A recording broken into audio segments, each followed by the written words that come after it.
This episode of New Politics was released on the 4th of March, 2023, and produced on the land of the Wangal and Whadjuk people.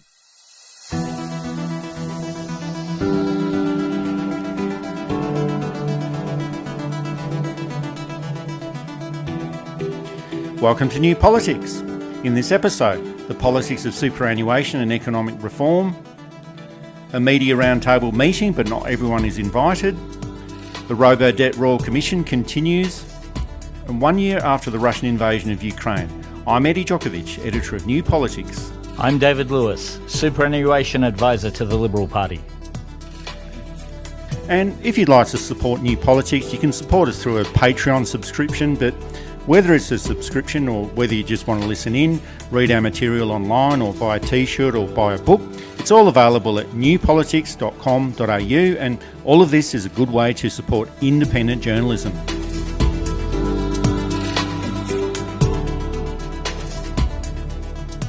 Superannuation is quite a boring topic of conversation at the best of times, but everyone in politics is very excited about it at the moment. The government can see that it can save a substantial amount of money by closing off a loophole and has introduced a higher level of tax for superannuation accounts holding over $3 million. And the opposition can see an opportunity to claim that the Prime Minister has broken an election promise. The changes that Labor is planning to implement won't come into effect until after the next election, but it's only going to affect around 80,000 people or around 0.5% of all superannuation accounts, so it doesn't seem like it's such a big deal. But the Liberal Party wants to make it seem like everyone is going to be affected by this. The world as we know it is going to come to an end, and it's the worst thing that's ever happened in human history.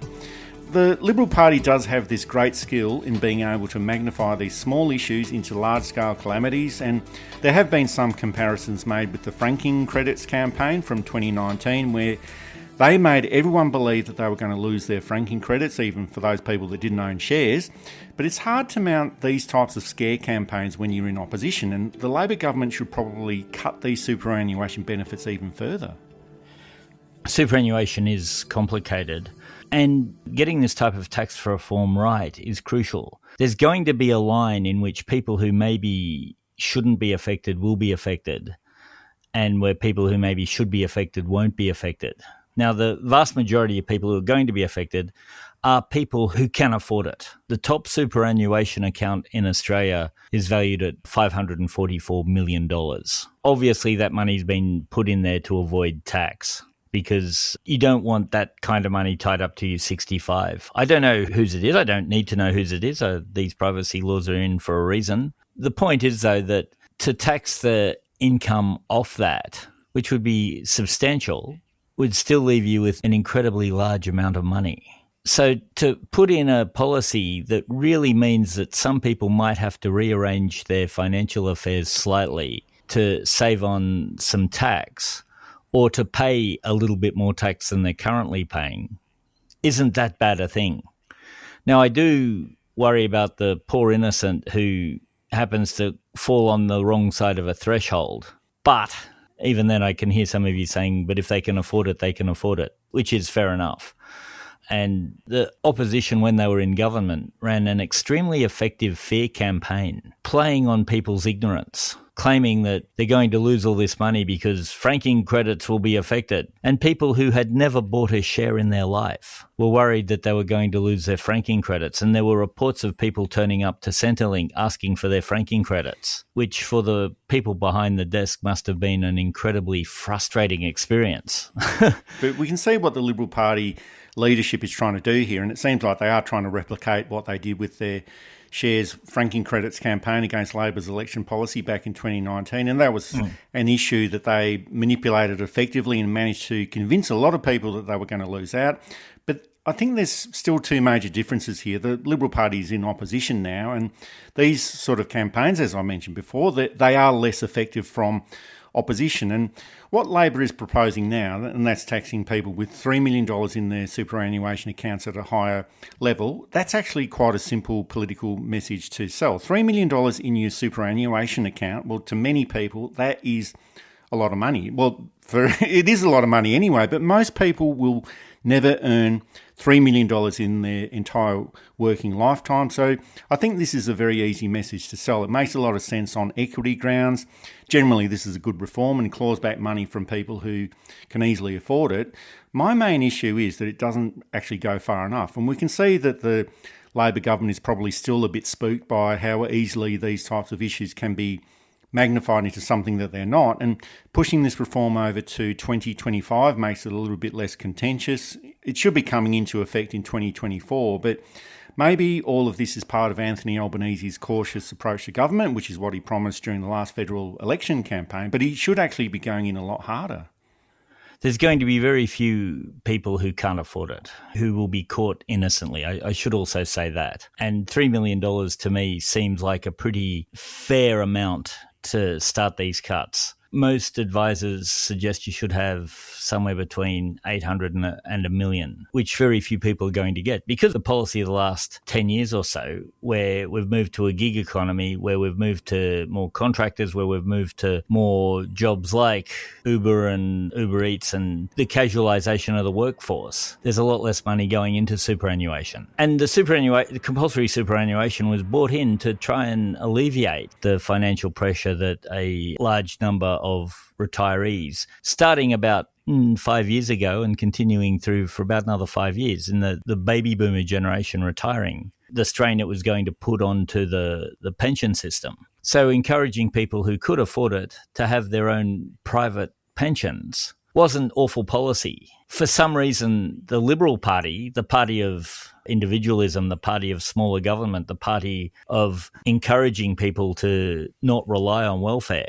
hated it, probably because it put up a lot of wages by 10% or 9%, even though with tax deductions and the reduction of your income, a lot of that money was essentially being paid by the taxpayer anyway. The Liberal Party and some of its followers don't seem to have a terribly nuanced view of how this stuff works. And that's either they're really not fit for office or they're really disingenuous. Well, why not both? But of course, when you get politicians involved, they will behave politically, and that's exactly what the Liberal Party is doing here. And they've engaged in a little bit of political marketing here. It's not honey, it's not funny, and it's your money. That all rhymes, so that's fantastic. But here's the Deputy Leader of the Liberal Party, Susan Ley, trying to get some political mileage out of it. The government said before the election that they had no intention of changing superannuation. They floated the idea earlier this week. Now they seem to be making jokes about it, calling it a honeypot to be raided for the things they want to spend it on. I mean, I don't know, no one can explain to me in the Labor Party what this actually is, and this is the problem. Talking about it as if it's honey to be raided, shared around, well, it's not honey, it's not funny. And again, it's this process of trying to make all of this seem unfair and unreasonable and make it seem like everyone is being affected by this change to superannuation regulations and make it seem like it's the biggest broken promise ever. But to make an effective political point, first of all, it's got to be on something that's believable, and the person who's trying to communicate that message has to be very effective. And Susan Ley's not a very effective political communicator. She's actually quite a poor performer.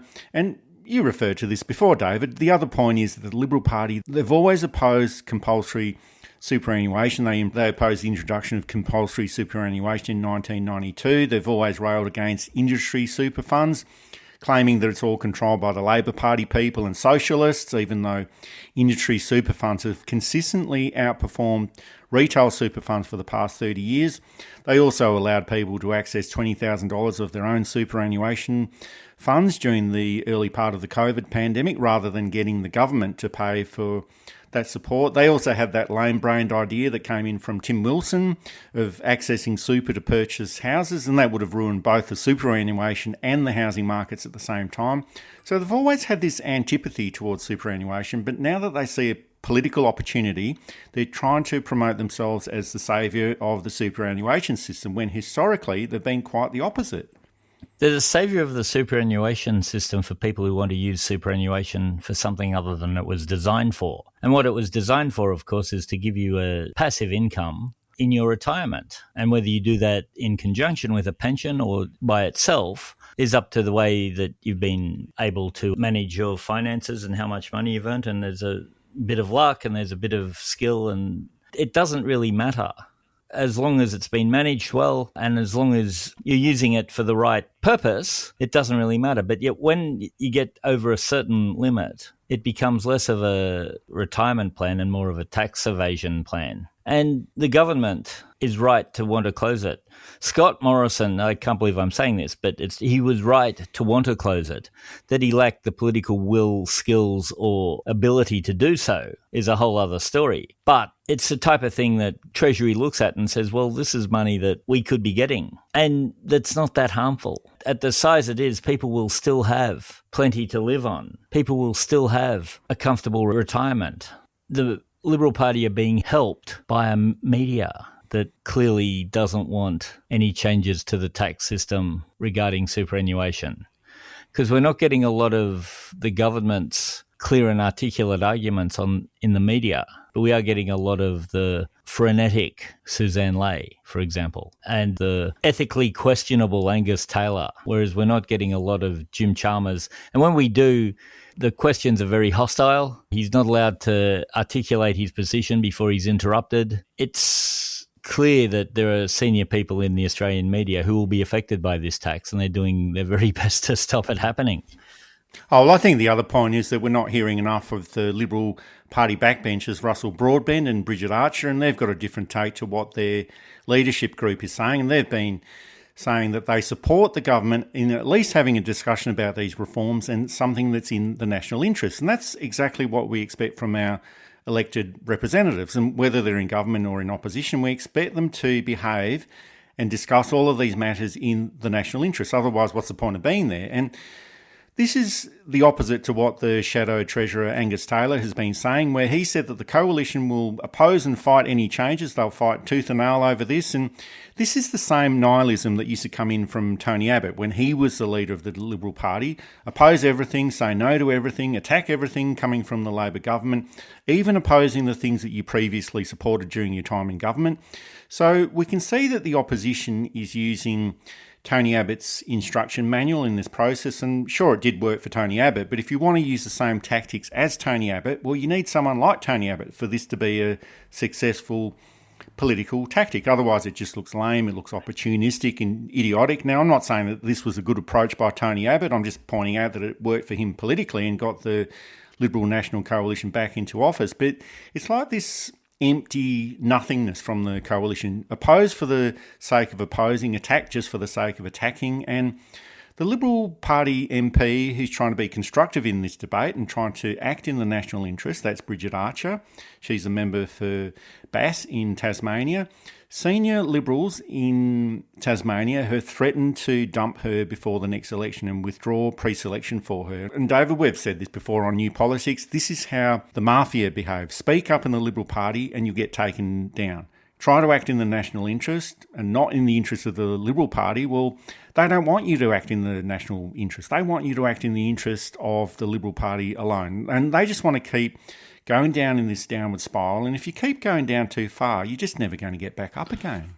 The other thing, Tony Abbott was only successful for a very brief time. One of the shortest serving prime ministers, dumped before he got his prime ministerial pension. And at the end of it, 2 prime ministers later, no legacy. It's hard to look at what the Abbott government brought except chaos and anarchy, which is true of really the Turnbull government and the Morrison government.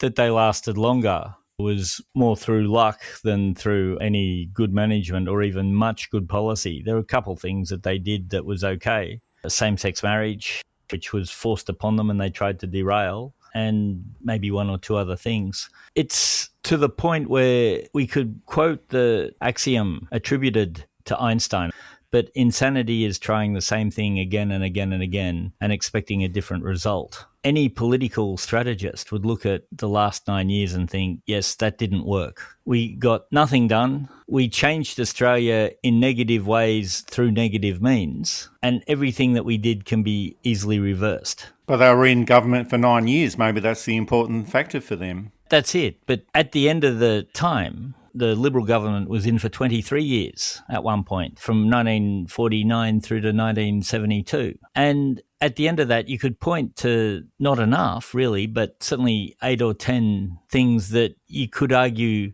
improved Australia. Expansion of universities, expansion of schooling, expansion of Australian foreign relations in the Asia Pacific. I won't go through the rest of them because I'm going to forget something. But even if you didn't agree with the government, you could say, yes, they did this, and it was a positive change even if we didn't like it. Same with the Hawke-Keating government. At the end of it, you could point to the various economic reforms they made, the various cultural reforms they made. And I'm avoiding shorter-term governments like the Whitlam government. But at the end of 9 years, you should be able to point to a few things. And of course, not everything can last, and not everything made to last, even some of the positive changes. At the end of the Howard government, there were things that had changed where you could point and say that was a substantial change. Again, good or bad, there was a mix. Most on the left agreed with the gun reform laws of the Howard government. Nearly everyone agrees that they were a positive thing for Australia. Other things, maybe not, but at least there was a change you could point to and say, yes, it was different before and it's come through and the legacy is this. You can't do that with the last 9 years. There's just so little as to be a waste of time. And if the aim was to be in power, then surely party strategists have got to say, then why are we in power? If we're not going to make a chapter in a history book, why are we here? If we're not going to make Australia better, what are we doing here? And that's where the Liberal Party is at the moment. Oh, sometimes a chapter in a book might only be a couple of pages long. So that's the other thing that they have to consider. But I guess this is also providing some pointers for future reform, not just on economic matters, but absolutely everything. These changes to superannuation, and all it is increasing the tax over this amount of $3 million from 15% up to 30%. So it's still under the higher level tax threshold. It only affects 80,000 people, and it's something that will be introduced in 2025 after the next election. And this is such a tiny reform, but all we get is howls of protest from an opportunist opposition and propped up by the media. Here's a small interaction between David Koch from Seven Media and the Treasurer Jim Chalmers. Let's go through the others because you're not being trusted at the moment. You're starting to raid our superannuation. What's next? Can you guarantee no change ever to the capital gains tax exemption on the family home? Well, first of all, as you would understand, Kochie, we put out yesterday a whole bunch of numbers about all of the tax breaks in the system. And when we did that, we said that's not a policy statement, it's not a statement of intent, it's just a Treasury summary and analysis of all of those tax breaks. And by announcing our intentions on superannuation yesterday, I think that demonstrated our priorities when it comes to these tax concessions. We haven't been contemplating changes to that one that you identified, but we have... Not contemplating. Okay, that's sort of a weasel word. Can you guarantee... Well, not intentionally, Kochie. I'm trying to be upfront with your viewers to tell them. Okay, so just say, yes, that you absolutely guarantee no change ever to the capital gains tax exemption on our family home. You can just say yes, I guarantee that. Well, I can say to your viewers that we haven't been focused on it, we haven't been working on it, it's not something that we've been contemplating. Just say yes. Well, I can't commit future governments to changes or otherwise. What we've done with this superannuation change, which I think people do recognise, is put it the other side of an election so that we can take it to the people. Okay, under your reign as Treasurer, you will never change the capital gains tax exemption on the family home. Well, it's not my intention. It's not something I've been thinking about, working up, contemplating. Just say guarantee. Well, we don't know what the situation might look like in 10 or 15 years' time under other governments, Kochie. No, under yours, I said. You, personally. Well, I think people understand what my priorities, Kochie, are because I announced a change to superannuation yesterday with the Prime Minister. So he's asking all these questions about changes that nobody is talking about, and then these end up being picked up and used by the Liberal Party in their talking points and media advertising. The ABC has been announcing the superannuation changes as a tax hike. Now, the question has to be, How do we get much needed reform happening in these sort of circumstances? And it could be argued, well, the Labor Party did rule out changes to the superannuation system before the last federal election, and here they are making changes to the superannuation system. But what do you do? Do you wait 3 more years to take such a plan to an election campaign where it's going to be misrepresented and destroyed by an opposition and by the media? Or do you make the changes that are in the national interest right now? And I'd say that you go ahead and do the reform now. And we've said on New Politics many times before, David, that what the Labor government should be doing is ignore a weak Liberal Party, you ignore a media that's got a diminished influence, and then you do what's in the national interest. And the electorate will reward you in the long term for doing this. And that's easier said than done, of course, but that's the pathway that they have to follow. And my hope is that the Labor government gets the appetite for making these types of changes. Most of the people affected by these changes probably won't vote for the Labor Party anyway. There's probably popular support for these sorts of changes. And Anthony Albanese, he does have to be careful and be aware of the political consequences of all of these decisions. But if you are going to make these types of changes, this is the year that you make all of these changes. There's pretty much all of 2023 to go, all of 2024 to go before the next election. So this is the time that you make these changes. You take the political heat out of all of these issues, let them settle down, and you do what's in the national interest. Exactly. He's still got political capital to burn. It's diminishing. The 11 new coal mines in Queensland aren't helping. But you're right. You ignore what the media is saying. You ignore what the opposition is saying. Basically, the opposition has lost everyone under 25. It's 80% of people under 25 don't vote Liberal Party. That's devastating. If those figures hold to when that generation is 30, 35, 40, there is no long-term future for the Liberal Party. There is just none. The Liberal Party has lost women. And a quiet, sane communications campaign saying, this is what we're doing. This is how we're doing it. I suspect that they'd probably have some kind of grandfather clause in it, or some kind of clause that you could move some of that money out so that it's not all being hit by the tax.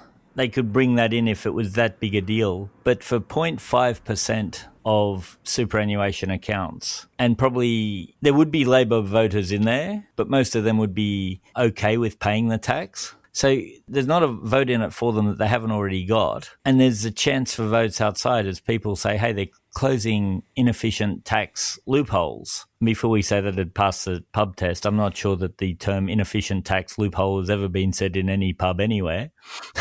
But you know what I mean. People saying this is good policy, and then you spend that money wisely on infrastructure or education or health or the stuff that the voters continually say they want, rather than silly defence contracts and mining subsidies and stuff. They're on a long-term winner. I'm guessing that there's a sense in which the party is still suffering the trauma of the last 9 years, where they were just hammered pillory to post from one non-scandal to the next, and they still feel that they have to manage the media in that way. But they really haven't had to manage the media in that way since at least 2007. You're listening to New Politics. You can subscribe to us on Apple or Google Podcasts, listen through Spotify, YouTube, SoundCloud and Amazon Music, or you can find us at newpolitics.com.au. And you can now support New Politics through Patreon.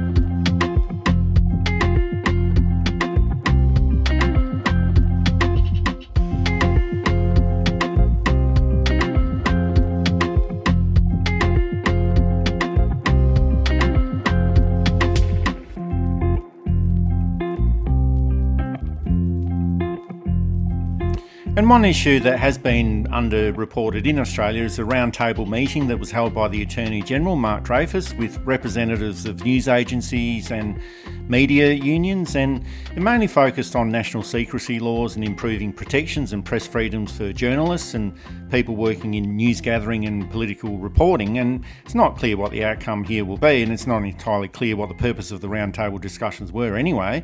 But the meeting was held with representatives from News Corporation, Seven West Media, Nine Media, the usual suspects, and of course we do have to support reforms that will lead to greater press freedom and protections for journalists. But These are important issues, but they are not the biggest issues. It's difficult to talk about press freedoms when Julian Assange is still languishing in a British jail, and that's coming up to 4 years, or the fact that Australia's got the least diverse media landscape in the Western world. These are the bigger issues that keep being overlooked, and it would be better to focus on media ownership laws and creating a stronger and enforceable code of conduct for the media. It's interesting that no independent was there. And I don't mean us necessarily. Would have been nice. But in all seriousness, where was Crikey? Saturday Paper, yep, The Monthly, those guys. The larger independents could have helped. You know, it'd be great to have us or Independent Australia or the AIMN or Kangaroo Court, True Crime Weekly.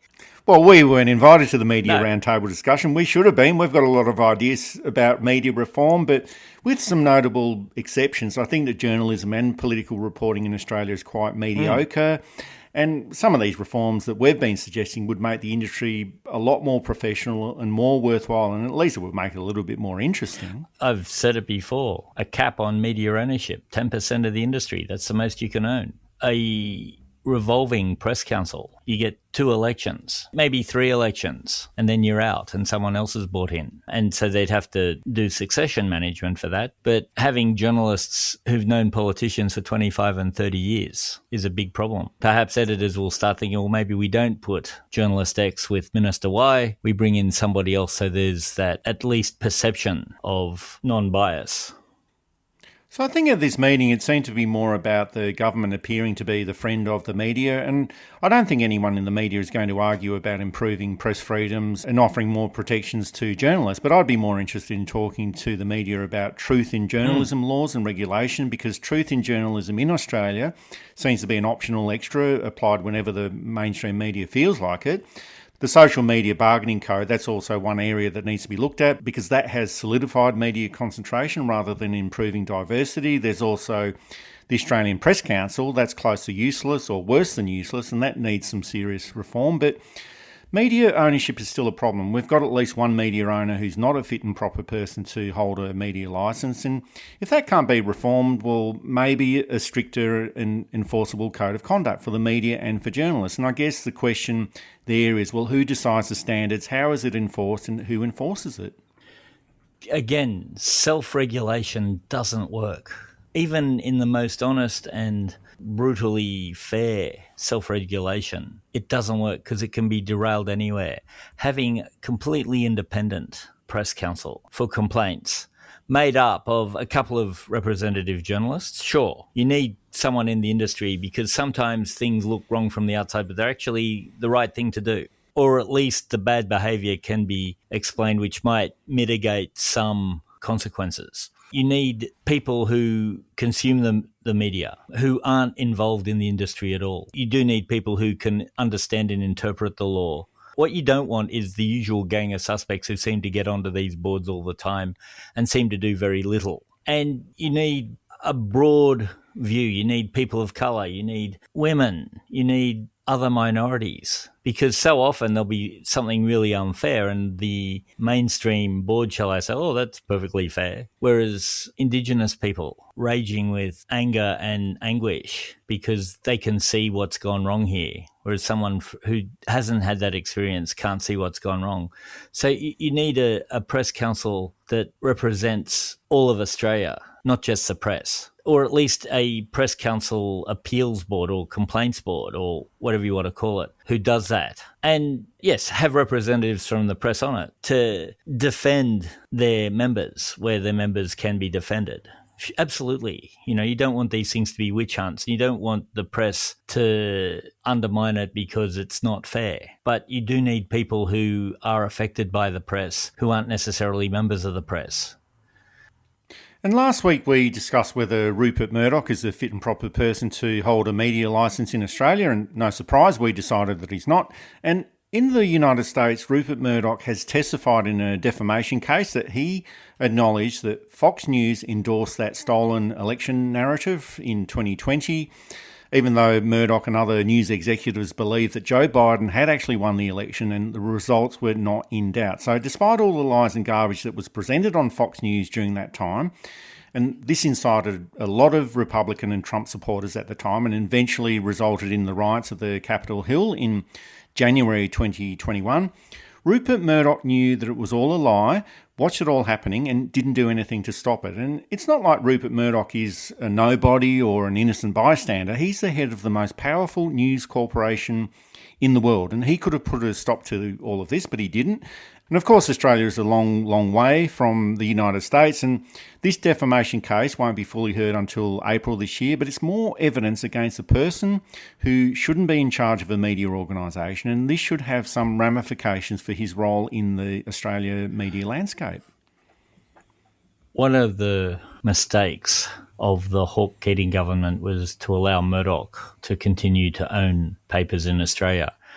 That government owed him nothing, and the good press they got really wasn't worth it. They'd have got the good press from other media organisations anyway. And in fact, the government really should just fund the ABC and let it go. Now, yes, it's a private company and can have whatever opinions it likes, and that's fine. But in a market such as Australia, there's a bit more to it than that.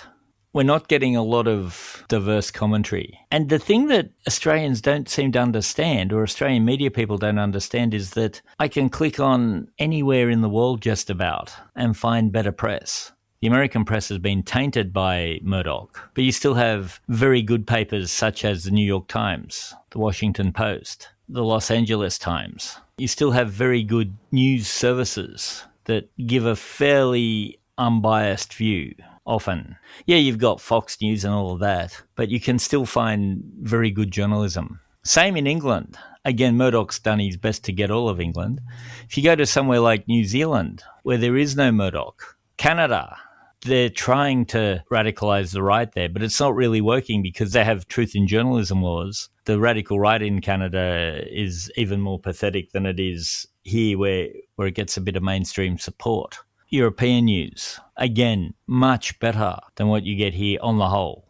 Again, I don't want to disparage the journalists who do very good work consistently here. There are a few, but unfortunately they're in the minority. And if we could reform the system in such a way that these voices are heard more and that more voices like this are heard, it would be the best for everybody, including themselves. I think journalism is down in the bottom 10 of most trusted professions, ranking somewhere below used car salesmen. And David, you and I are trying to get it into the top 10. That's what we're all about. And exactly. And we do this by trying to tell the truth as we see it, using facts. And it's not that hard. So I guess we'll just have to wait and see what the next steps are for media reform, and we could be waiting for some time to come. And of course there have been those calls for a Royal Commission, and probably more effective reforms at this stage could be made through legislation, and that would certainly be quicker than a Royal Commission. But one other interesting issue is that although this roundtable discussion involved the media, it didn't actually involve the Minister for Communications, Michelle Rowland. And it's 9 months into this parliamentary term, and we haven't actually heard very much at all from the Minister. And there was that issue about a donation received on the eve of the last election, and she has recently talked about reforming Australia Post, but that's about it. We haven't heard very much at all. And sometimes there is a lot of work that goes on behind the scenes and we don't hear about it, and the government banks up all of these decisions or announcements until it finds the best time to make the announcement. But I'm getting a sense that something in media reform needs to be announced soon, or it needs to start happening soon. Otherwise, it's just going to be too late. As I said, her position's untenable. It may be that she wasn't there because she just isn't credible enough as a minister. And I don't like saying this. I didn't like saying it for the last 9 years either.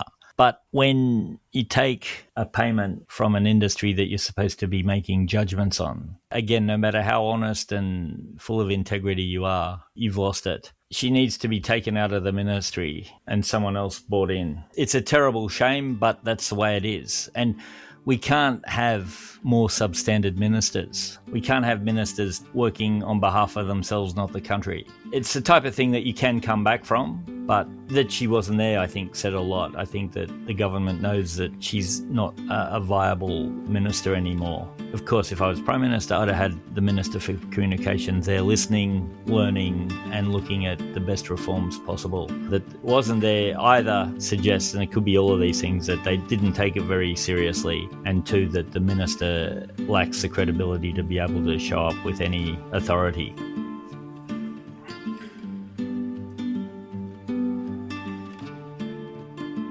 You're listening to New Politics. You can subscribe to us on Apple or Google Podcasts, listen through Spotify, YouTube, SoundCloud and Amazon Music, or you can find us at newpolitics.com.au. And you can now support New Politics through Patreon. Lying around waiting to die, never did quite satisfy.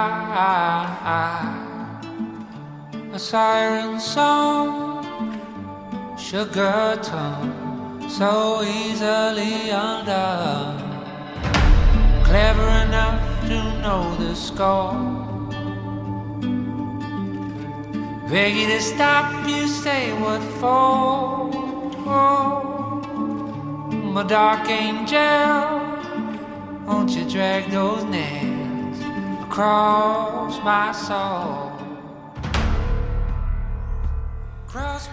And there was a lull in the Robo-Debt Royal Commission while it had a 2-week break, but it's back in action. It's been back in action for just over a week and a half, and this would have to be the biggest scandal ever to be ignored by the mainstream media. We're still not sure why, but there's actually a lot going on there. And the role of the former Government Services Minister, Stuart Robert, that's been in the spotlight. And the evidence this week was that the Minister was informed by the Secretary of Human Services that the robo-debt scheme was unlawful, and he responded by suggesting, well, that's just a legal opinion, and that he would double down on the scheme. And the Secretary, Renee Leon, also testified that the top officials within the department who supported the minister's agenda were rewarded, and the others who provided negative advice were punished. And she was sacked after she suggested that the scheme was unlawful, so I guess she was one of the people who got punished.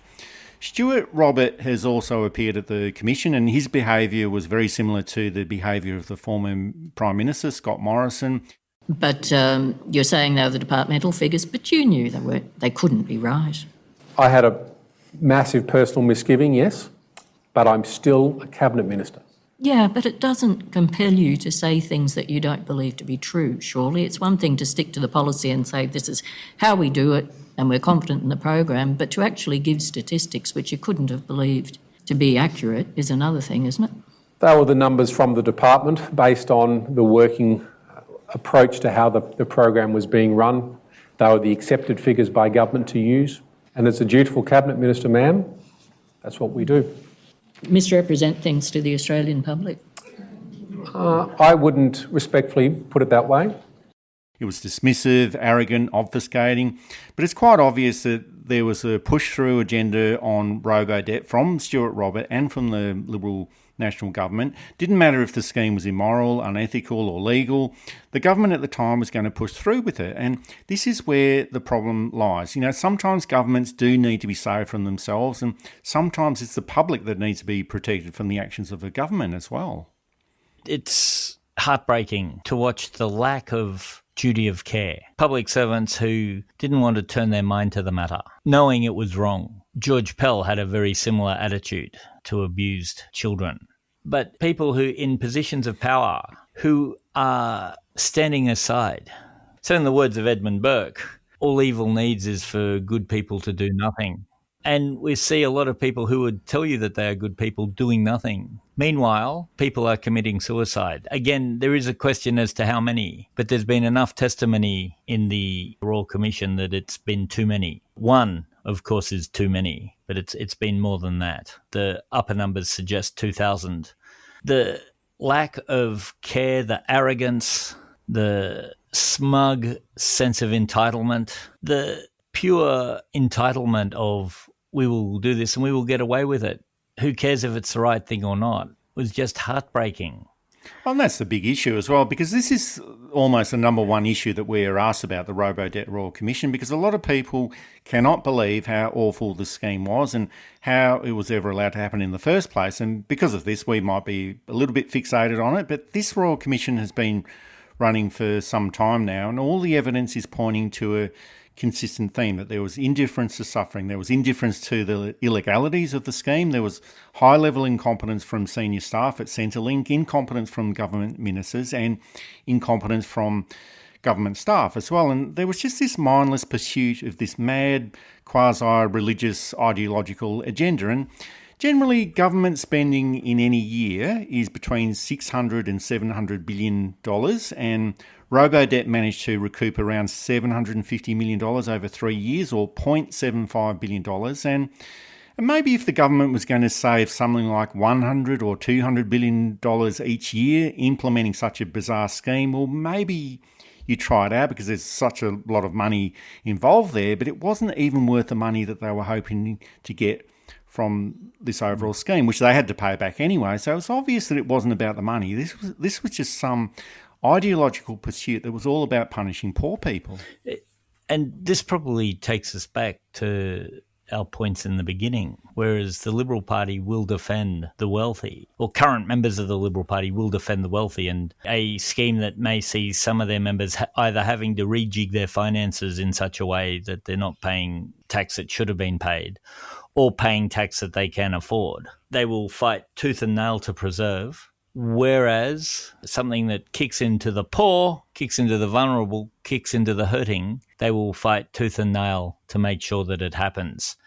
And it's not as if, too, it was, we're not sure if the legality of this is okay. We can try it and see what the High Court says. Every single piece of advice they got said this is illegal and will not stand up in court. At that point, you think, okay, this is bad policy. What do we do? How can we get this money back? And in fact, what nobody seemed to ask is, what is the number of people who have actually rorted the system? And that was a whole lot less, the order of 95 or 98% less than was accused. And yes, of course, the money's being paid back, but it should never have been paid in the first place. And it's the Labor government whose budget will be affected on this. And one wonders, was this the whole point, to give Labor a bomb of $1 billion or so that they then can't use for their own? And you'd think, surely, they're not that smart, but they're pretty cunning. And I'm wondering if they thought, yep, we'll have to pay this back, but it'll be the other side, and then we can make political capital out of that. Well, you can never underestimate that. But I'm still surprised that there's only been low-level interest in the Robodebt Royal Commission in the mainstream media. And they can't say that it's an issue that people might be sick and tired of hearing about, because it just hasn't been in the news for long enough. And unlike all of those daily anti-Daniel Andrews stories and Melbourne lockdown stories that we kept on hearing about for almost all of last year and the year before, even though we live in Sydney. So that's another issue that we have to look at some point in the future. So it's obvious that there's been a high level of negligence. I'm not too sure if there will be enough material to prosecute anyone. There should be, but that will be up to the Commission to decide. But the hearings end on March the 10th, that's next week, and the final report from the Commissioner has to be presented by April the 18th. So there might be an explosive conclusion to this Royal Commission coming up soon, and we'll be there to watch it.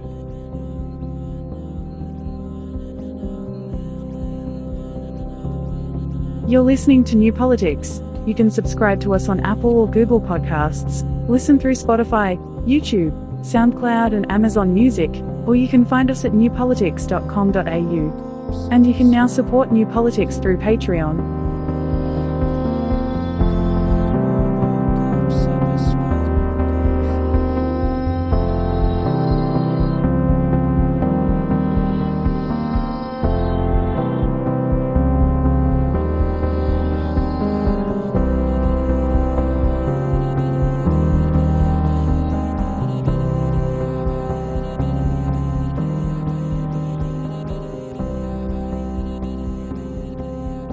So it's also 1 year since Russia invaded Ukraine. It was only meant to last a few days, but still going on and unlikely to stop for some time to come.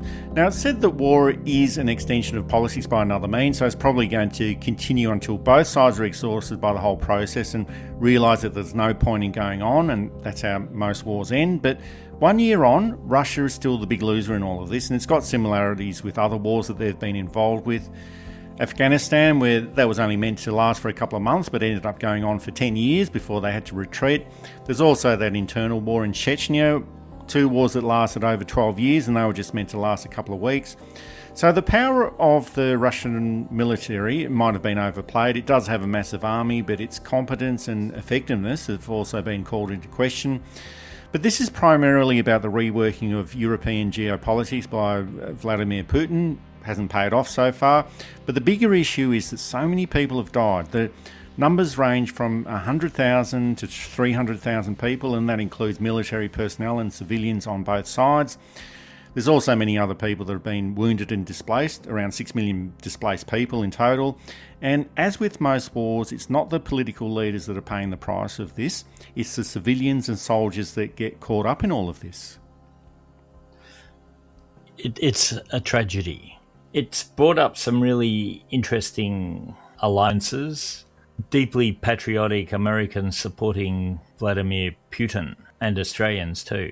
Every now and then we get emails from people telling us how Putin is doing the right thing and that Ukraine's just a hotbed of Nazi sympathizers. Now, Ukraine does have military units who identify politically as Nazis, but how pervasive this is throughout all of Ukraine is certainly less certain. And for all of Zelensky's faults, he was less popular than Scott Morrison before the war. He certainly has risen to the occasion of being a wartime leader.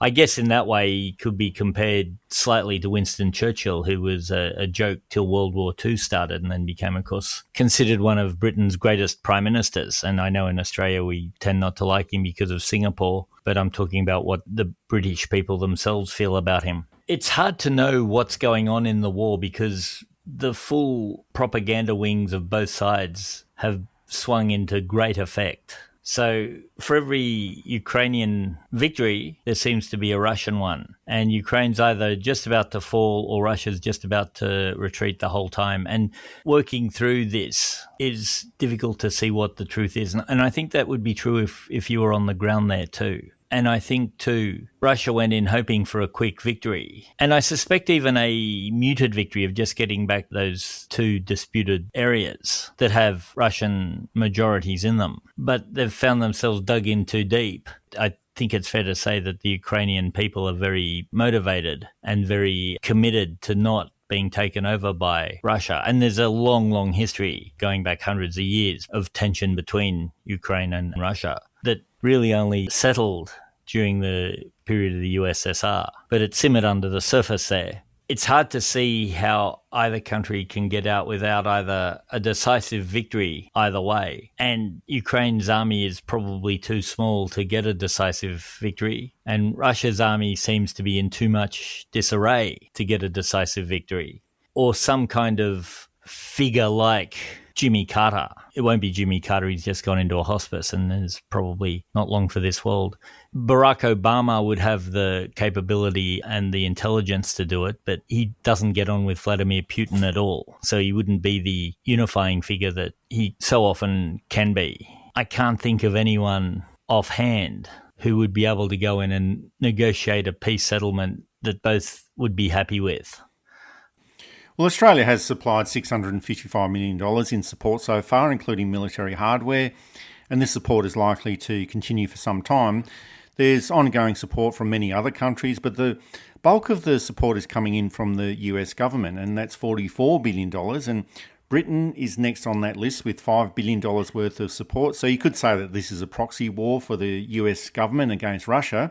China has offered to act in the role of peacemaker and has provided a 12-point political settlement, and Ukrainian President Volodymyr Zelensky, he said that he's open for discussion on some of these points, but I'd say that the US government probably would rather see the war continue instead of China coming in to resolve these issues. But there's a whole lot of geopolitics involved here, but unfortunately for the people of Ukraine, this war might be continuing for a little while longer.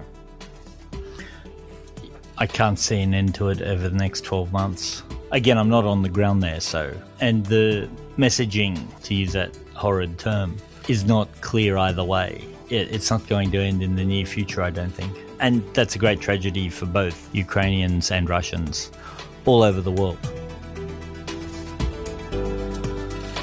That's it for this episode of New Politics. Thanks for listening in. And if you'd like to support our style of journalism and commentary, please make a donation at our website at newpolitics.com.au. We don't beg, plead, beseech or gaslight you about journalism coming to an end.